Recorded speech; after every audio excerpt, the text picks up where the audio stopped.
Hej, jeg vil gerne lige vise jer, hvordan I kommer ind og træner jeres grundlæggende kemifærdigheder online. I starter med at åbne det dokument, som jeg også har åbnet her, så kopierer I den her linje. Den kopierer I bare ind i jeres browser. Den har jeg lige kopieret nu, og så hopper jeg videre over til mit internetprogram og sætter den linje ind i i en ny browser. Nu er den sat ind, og jeg klikker Enter, og så kommer vi ind her på en interaktiv simulation. Og her klikker jeg bare på Play under Byg et atom, og så kan jeg hente en interaktiv demonstration her. Og det kan jeg lege med. Jeg kan både arbejde med atomer, jeg kan også arbejde med atomsymboler, eller jeg kan spille. Jeg synes, I skal prøve alle tre dele. Start med atomerne.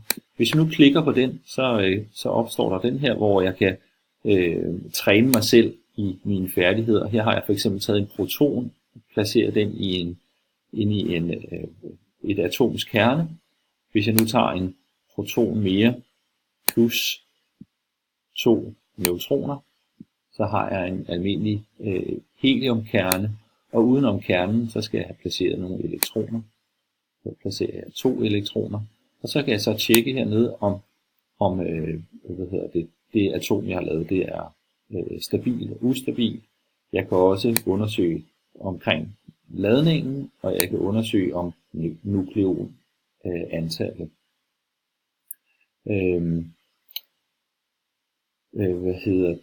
Vi kan også se herovre, hvilket atom det er, jeg bygget. Der står nemlig helium her, der står helium heroppe. Når jeg nu har leget lidt med den første del af det, og har undersøgt, prøvet både at bygge stabile og ustabile, her ser vi for eksempel en ustabil atom,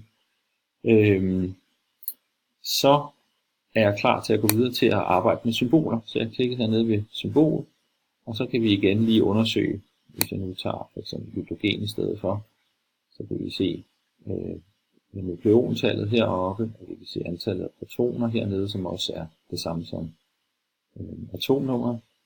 Vi kan se herover, hvilket grundstof vi har fat i, osv.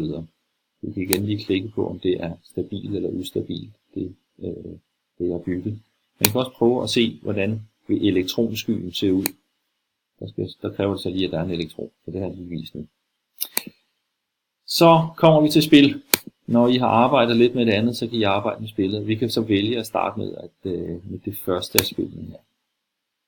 Her står der, at jeg skal finde et grundstof med 7 protoner, 8 neutroner og 7 elektroner. Jeg starter med at tælle her 1, 2, 3, 4, 5, 6, 7 protoner. Så vi kan prøve at klikke i ind. Og så skal vi lige have fat i, den spørger mig, om det er et neutralt atom eller en ion. Der er 7 protoner og 7 elektroner, så siger vi, at det er et neutralt atom. Så trykker vi check, og så kommer der et glad ansigt op. Vi klikker videre til næste. Og her kan I så arbejde videre og spille videre. Rigtig god fornøjelse.